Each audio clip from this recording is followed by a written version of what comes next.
Welcome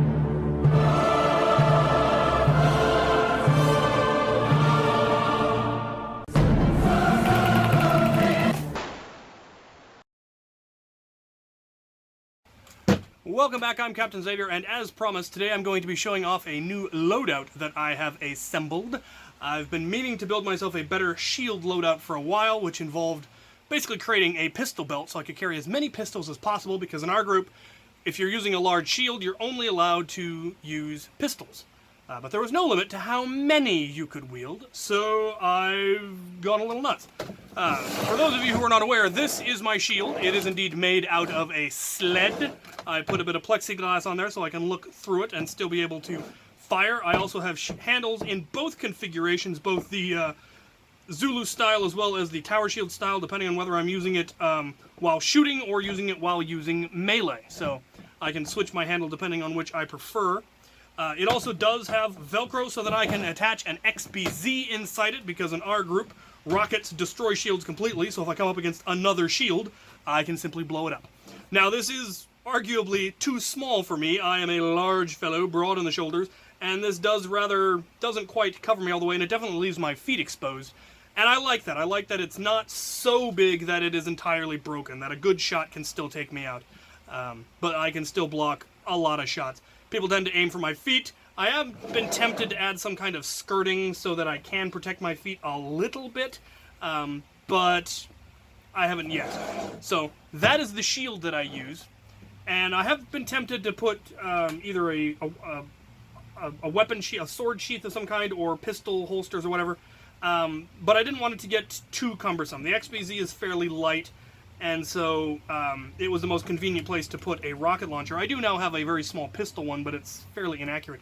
But let's now take a look at all of the weapons that I have on me. So, for melee, because if you're using a shield, obviously you're going to have melee, I have a pair of the Walking Dead swords, as well as a zombie strike sword. I have a Jolt. I have a double strike. I have a 4 victory. I then have a hammer shot. A hammer shot. A hammer shot. A hammer shot. A hammer shot. A hammer shot. A hammer shot. A hammer shot. And a hammer shot. That is right. 9 hammer shots. Now, currently, 2 of them have 8-round Gavin fuzzies, and one of them has a 7-round that I think I printed off of Thingiverse. I've got some more 8-round cylinders coming. We'll see how well they work. I do also have one that has Yataro Kit Kat's Mega upgrade, and I may very well do a second one. I haven't decided yet. Because in our group, I lobbied for, and it was agreed upon and accepted, that shields can be pierced by Mega, meaning the person behind the shield who is wielding the shield is tagged, but the shield isn't destroyed. Whereas rockets, if you hit a shield, the rocket not only tags the person, but it completely destroys the shield for the rest of that round. So if the person respawns, the shield doesn't respawn with them. But with Mega hits, you do get to respawn with your shield. So I wanted to have a way to shoot Mega easily, so I printed that out. And then a ridiculous number of pistols. So let's take a look at the rig itself, because that's a lot of ordnance to be carried on one chest rig. Alright, here it is, and let's go ahead and put everything back in it. We have hammer shot, hammer shot, hammer shot, hammer shot, hammer shot, hammer shot, hammer shot, hammer shot, hammer shot, 4 victory, double strike, Jolt. And on the swords, there's a pair of sheets that go on the back, but they will just get in the way of the rest of this demonstration. And then there's one on the right side because I'm left-handed. So, how did I manage all of this absurdity? And is it heavy? Yeah, not as heavy as my heavy loadout, but it's not exactly light. But let's talk about what is actually going on here. The Jolt holster is this little number that I found on Thingiverse, designed by Ozzy Oz04, and unfortunately, it needs some work. It is definitely, he made it minimal, absolutely minimalist design, which is neat, but it has resulted in it being entirely too flimsy. This just breaks right off. And it actually will break right at this seam as well. It needs to be at least another layer thicker and a little bit higher so that this tab had more to actually have purchase. I would also like to see the tab slightly pointed so it's easier to slide it into Molly. And I'd like to see it a little bit shorter so that it is the same width as a Molly strap, which I believe is 1 inch. And I'd like to see it come at the top of the slot. I'd like to see it come to be at a 45-degree angle so that you can print it without having to have any infill in here, because pulling that infill is part of what made this break off. But it's a neat little Jolt holster. Otherwise, it is, like I said, minimalist design and would be quite lovely if it were a little bit sturdier. So I'm wanting to do an all Jolt loadout, and this would work beautifully because it's going to be on a Molly vest if it were robust enough. So I either need to ask Armory to upgrade it for him, or I need to just finally take the plunge and learn how to modify files myself and beef it up myself. But if anyone else out there wants to take a look at it, link will be in the description, and if you could beef it up for me, that would be fantastic. But the main event here are these holsters that were designed for me by Armory. I went on Thingiverse to see if they had hammer shot holsters, and there was one, but it wasn't designed for Molly. It was designed to just go on regular belts, and I really wanted it to be Molly compatible, so I asked Renee if he could take a look at it, and he sent me back the most magnificently modular design I've ever seen. It was more modular than I realized. It was more modular than he realized. And the secret are the screw holes on the side. Because rather than having Molly straps on it, or belt loops on it, or whatever else, you choose what you want to put on it, and then you screw them in. So if you want Molly, which is what all of these are, then you've got Molly things that just screw on, and then you put your Molly loops through them. If you want it to go through a regular belt, he's got one that you can just put on a regular belt, and it's wide enough to go on a full 2-inch combat belt. If you want to mount them sideways, you can just screw the Molly loops on sideways instead of the long way. He's got a separate file for those ones. If you want it at a 45-degree angle, like the ones on the small of my back, there is a plate you print out that has the screw holes on a 45, as well as screwing onto this. And then you put your loops in. They are also completely reversible, so you can put the loops on this side, and you can then put it on either right-handed or left-handed without having to take them off and switch them around.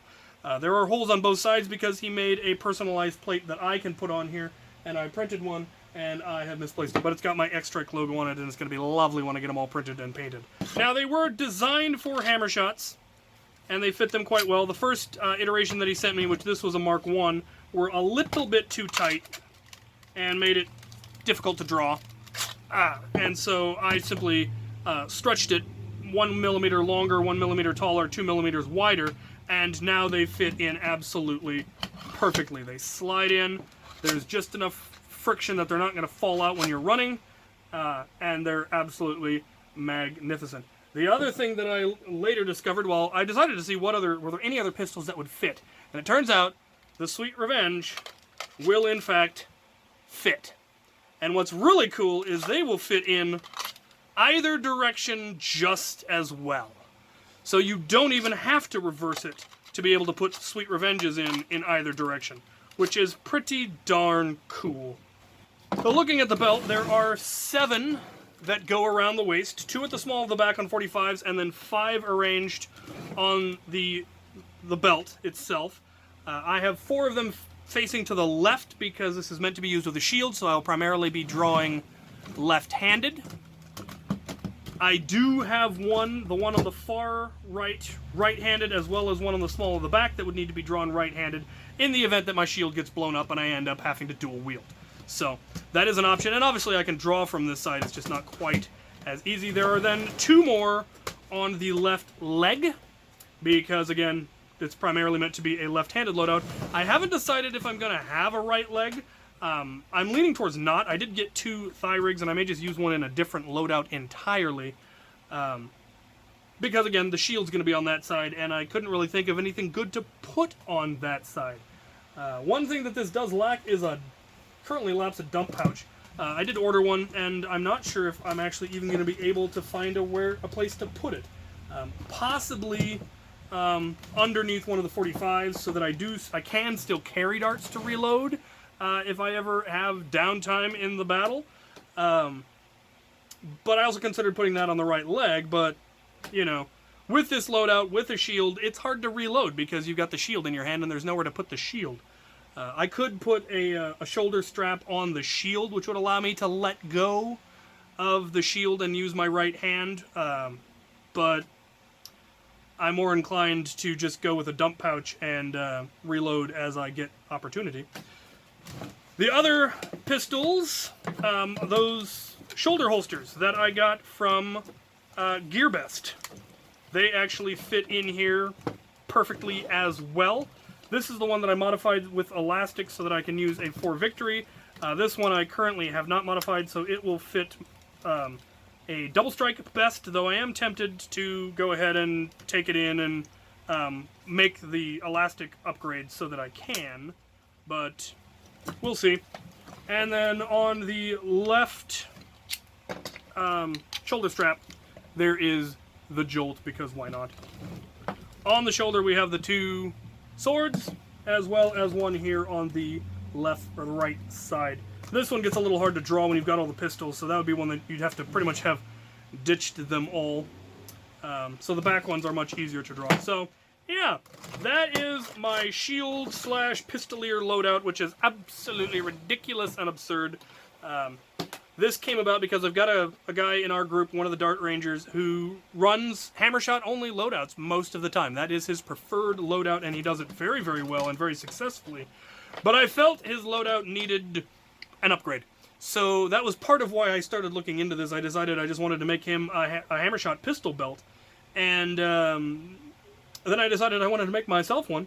And somebody happened to bring this Molly cummerbund, for lack of a better description. It's just a really thick, basically it looks like a weightlifter's belt with Molly on it.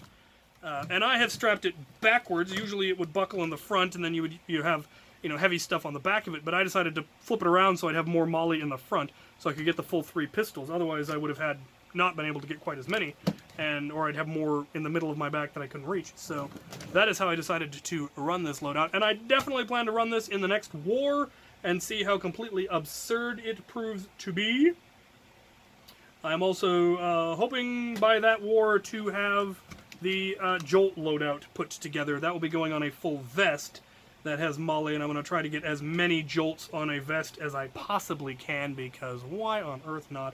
So there you have it. There is my pistol loadout in all of its magnificent absurdity. Let me know what you guys think of it. Let me know if you think there are any improvements you can spot. And let me know if you can alter that Jolt holster for me. Alright. Thank you for watching.